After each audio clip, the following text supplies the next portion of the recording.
Hi everybody, welcome back to the channel. Thank you so much for being here. If you are new, my name is Suze and I am a divine feminine energy healer and guide. I am jumping right into Sacred Sunday today. I hope you all are well. Thank you so much to those of you who have been leaving me some very supporting, helpful comments. I so value your comments. I hope that everyone is doing well. You may have noticed I kind of broke away from my normal schedule of how frequently I usually post here on YouTube. And usually I have a video that comes out on Thursdays. And this past Thursday, I did not put a video out. In case anyone is unaware, you probably already are aware, we had a full moon on Thursday, full moon in Leo. And I don't know about you, but it was definitely a moment where I recognized I needed to kind of hit a pause button and go inward. And there was a lot of journaling things that were coming up for me and things I felt that I really should get out on paper and see them to be able to really work with them. I hope you all went through that full moon successfully and you feel like maybe some things came up for you. I know it was a very emotional full moon, and I'm not just speaking to myself. I just know the inner circle of people that I intimately speak with and connect with, whether it's clients or my really closest circle of friends. There were a lot of really powerful emotions that did stir up around this particular full moon, and it makes sense. Leo is a fire energy. Leo, you think lion, it is a big, powerful energy.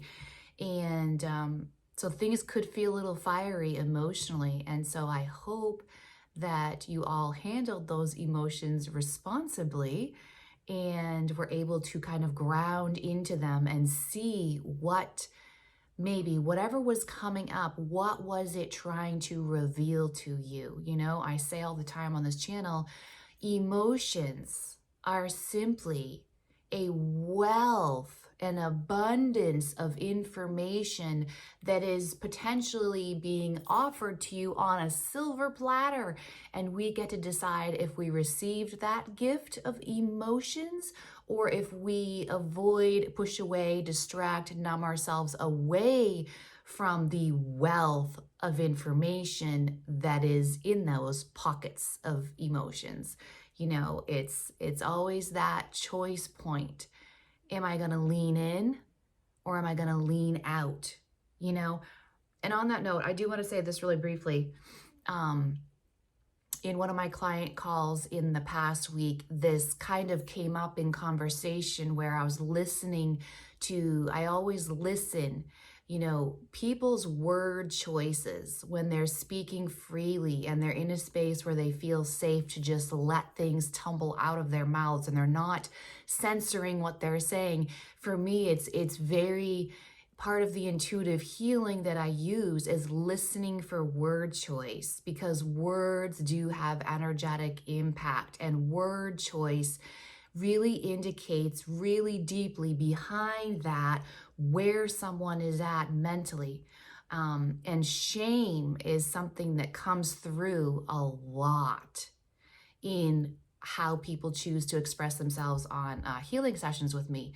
So anyway, in this past week, she chose the word stuck, you know, talking about emotions and not wanting to get stuck there. I think I'm actually going to do a video on this. I don't want to go too far into this. I'm already off track and I'm 4 minutes in. This is not the purpose of today's video on Sacred Sunday, but I'll just mention it briefly. Is there a part of you that is resisting leaning into emotional experiences that you're having internally because you're afraid of getting stuck there? And that wasn't the first time that kind of energetic fear I've noticed with other people particularly around like depression. Working through healing, emotional heart healing often does come with a period of depression. And that can and I am speaking from my own experience of having blinding depression myself and having worked through that myself. it can be scary. Once you've experienced it, there's a fear of, if I lean into these emotions, there's a fear that I might tumble down into that depression hole again. And what if I can't pull myself out of that place, right? So these are like legitimate fears that can bubble up, whether it be fear of not being able to come back out, or fear of getting stuck somewhere, or fear of wallowing, or some other people around you maybe shaming you or projecting on you this idea that if you are emotional, or you let yourself really work through deep, difficult emotional states, that you're wallowing. And there's a lot there. Again, I'm going to make a video on this. I'm going to make a note for myself. Let me just write this down real quick. I have to write this down, because otherwise when this video is over, I will completely forget and then be mad and like be thinking about for the rest of the day. I'll be like, oh, what was that thing I was supposed to make a video about? And so it's easier for me to just write down. Anyway, let's get into Sacred Sunday. It is Oracle Card Sunday. I feel like there is a lot happening in the Divine Feminine Collective at this time. I am observing a space of the Divine Feminine Collective, at least the Divine Feminine Collective that I am aware of and that is in my realm of Divine Feminine existence. We're in this space of this otherworldly straddling two timelines still. Like, we haven't fully anchored in the new timeline in our physical reality. It's like you can feel it, you can taste it, you can smell it, that new timeline, the new identity that you're stepping into. But there's still this old timeline, this old identity that's still hanging on to you. It's still kind of clinging on to you, and it hasn't completely washed and be cleansed away. And so it's this space. It can feel sometimes a little confusing, a little murky. There might be a little bit of impatience around, come on, right? Like I've done all this work. I'm in this new space. Let's do the damn thing. Let's go. You know, like there may be a little bit of impatience. There may be a lot of things in that space.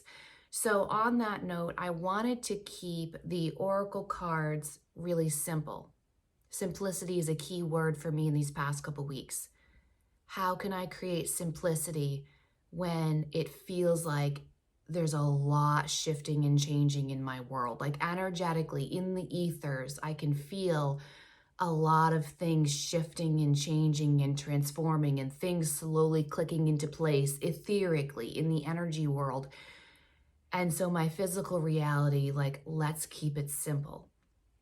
So I chose two decks that I consider to be very simple and clear messages to just give us some guidance. And I'm actually going to tell you, I pre-shuffled the Rose Oracle deck. I love, love, love this deck. Those of you who have been with me for a while know that I have an affinity for roses. Roses are so symbolic for me of the Divine Feminine, and roses are also the highest vibration flower. And there's so much symbolism with roses and femininity and divine feminine energy. So I love roses. So I wanted to pull from this deck, and I'm actually not going to pull because in the pre-shuffle, this card fell out to the floor as I was shuffling to prepare for doing this video. And then I looked at the card that was on the bottom of the deck after this card fell out, and I felt so, it was like this whoosh energy came in, and I was like, this is the message. Like, there's no more shuffling that needs to happen on camera. This is the message. So the one that fell out to the ground was the Anointed. And the word anointed is something that's been coming up in my reality. And so having this synchronicity for me was part of why I thought this really needed to be coming out for the card for the day from this deck. Answer the call, leadership, empowerment, soul gifts. And I believe it was just last Sunday's Sacred Sunday video, I believe it was, that I was talking about gifts. It was somewhere recently, I'm having a hard time placing it, that I was talking about new spiritual gifts coming out in the collective. And maybe there's some uncertainty around that. Maybe that's part of the new identity you're stepping into, is recognizing you have things that come to you naturally and that you have this natural affinity to, and you're realizing those aren't things that aren't so natural, and they don't flow for other people in the way they just seem to flow for you. And things you're able to just tap into effortlessly are things that other people aren't able to tap into as effortlessly. And gifts are obviously things that once you're starting to get aware of them, obviously we need to develop them and train ourselves to go deeper into them, to really bring them into their fullest power, to be useful for healing the collective. But the fact of the matter is, you may get some understanding around, oh, this thing that has been making me feel, maybe it's made you feel weird, right? Or maybe feel frustrated that why can't people understand this thing that seems just so obvious to me? That's kind of my experience. The more that I unleash and uncover my gifts to give to the world, to help heal the world, to raise humanity, the more I recognize those gifts for me were buried under a sense of frustration and a feeling of being misunderstood, right? And so something I'm working on for this year, and that's why the comments you guys leave me are so helpful, because something I'm working on is my communication for this year. I'll be very honest and transparent with you all. Because in speaking about energy, in speaking about spiritual, intuitive things, sometimes for me personally, it's very hard to find the human vocabulary and words that feel like they're accurately reflecting what I feel energetically, because that's how things occur for me. It's these energies that I feel in my physical vessel and how they hit me and the things that they trigger and the associations and connotations they trigger within me, that then I'm able to shift, working with the energies, working with the feelings in my body. That's how I create shifts in healing. And that's how healing sessions work as well. I tap into the other person's energy and feel into the intricacies of the webs of their energies and their connotations and their shame and their beliefs and whatever. It's like this tangled web that I tap into and then play with that. For me, it's play. I am playing with energies, helping them to see the energies they're experiencing in a different way. And then that's when breakthrough happens, right? Awareness, consciousness rises and breakthrough is possible. So the anointed, back to this card, I'm going down a lot of rabbit trails today. This was not my intention. I hope you're all still here with me, following me down these little squirrel moments. I guess I'm just excited to be back with you all after taking some time off. What is the call? Where are you being intuitively led that may not even make sense? It may not make sense in the human sense, but your heart is calling you there. This is a very strong collective message in general, particularly in the realm of relationships right now. Are you following your heart in your relationships? Are you following your passion? Or is there a part of you that has shame around pleasure and passion and heart's desire? It's the idea of coming home to who you truly are and maybe accepting shadow aspects of yourself and learning to integrate them instead of continuing to run from them. That's another video I've been meaning to do. Excuse me while I take a note again. Integration of the shadow. The second, at the bottom of the deck, I want to mention this. At the bottom of the deck of the Rose Oracle card, it felt like it really went in hand with this anointing card. And that's why I'm mentioning it, was the crowning, birth. Birthing something out. Stepping into a new identity. Stepping into these gifts that are really, you're feeling it. And they may be confusing you. They may feel overwhelming. They may feel, crazy or too weird or too out there.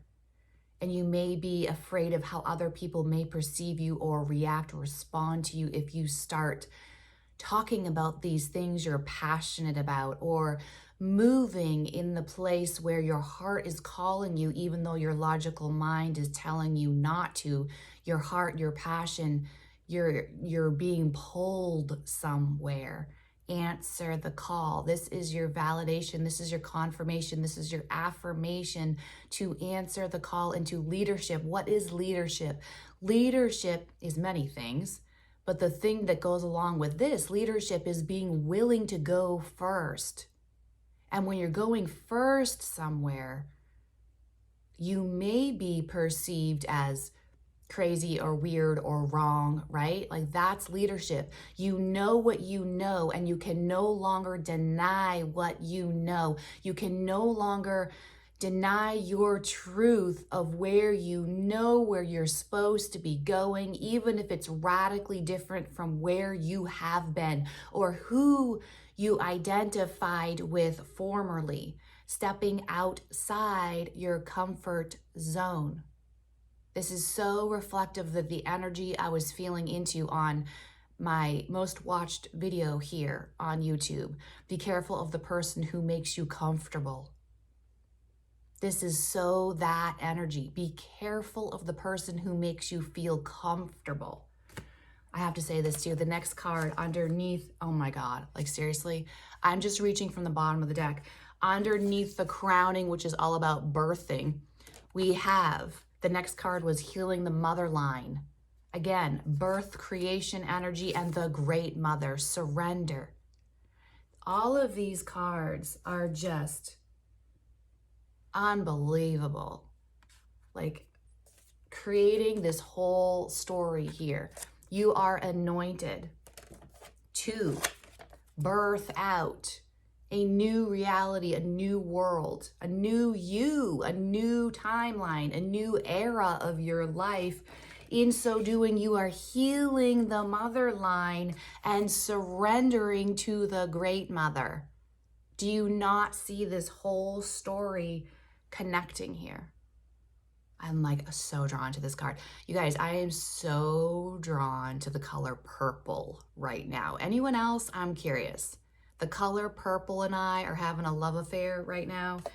And it's, I mean, hello, it's so, there's so much there. There's so much there, right? Amethyst is the color of Aquarius. We're in Aquarius season. Amethysts are generally purple. They're traditionally purple. Purple is a very intuitive color. I've been really tapping into that intuitive gifts again. And royalty, color of royalty. There's a lot here.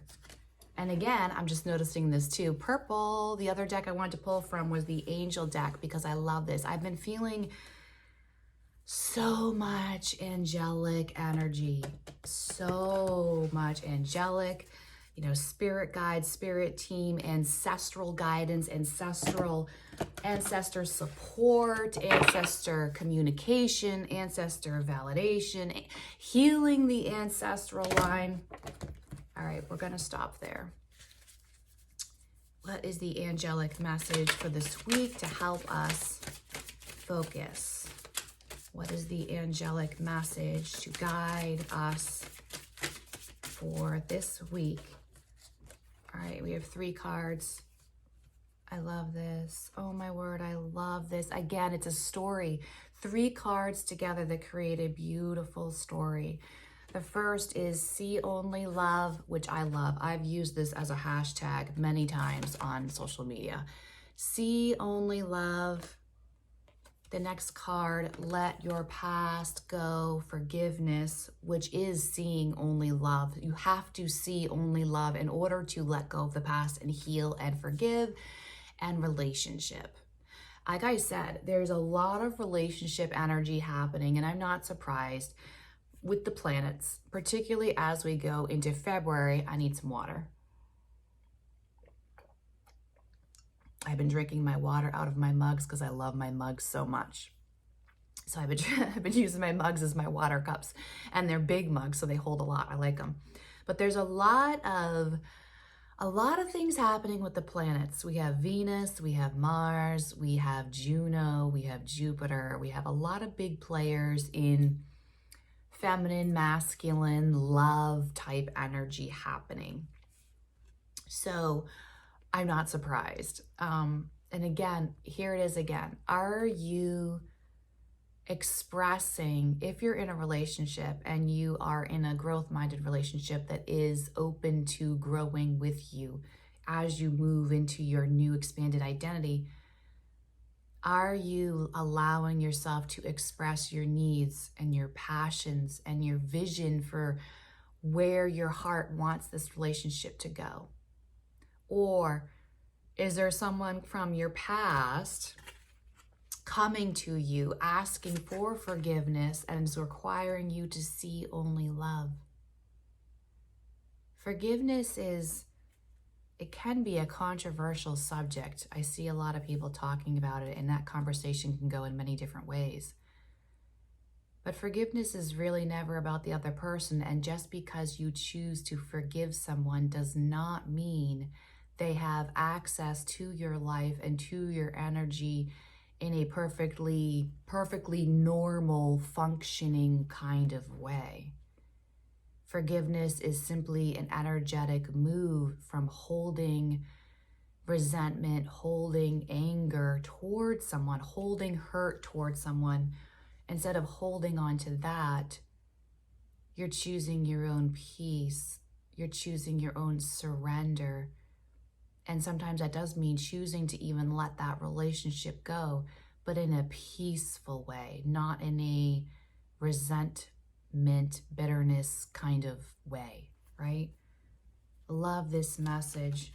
I'm going to read the cards, See Only Love, because that was the first one that was showing when I picked up the cards. Look past the seeming errors, mistakes, misunderstandings, and see only the love within each person, including yourself.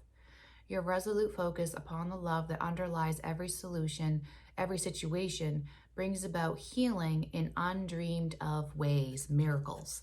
Miracles and magic. The word magic has been a big theme for me lately too. If you're able to infuse every moment in your life with love, if you are able to enter into every situation, every engagement, every pocket of your existence, if you're able to infuse that with love before you engage, miracles can happen. Undreamed of ways, things can change and shift for the better. This was a lengthy message for today, a lot longer than I thought it was going to be. I hope you all are doing well and beautiful. Enjoy the rest of your day, and I'll see you guys soon.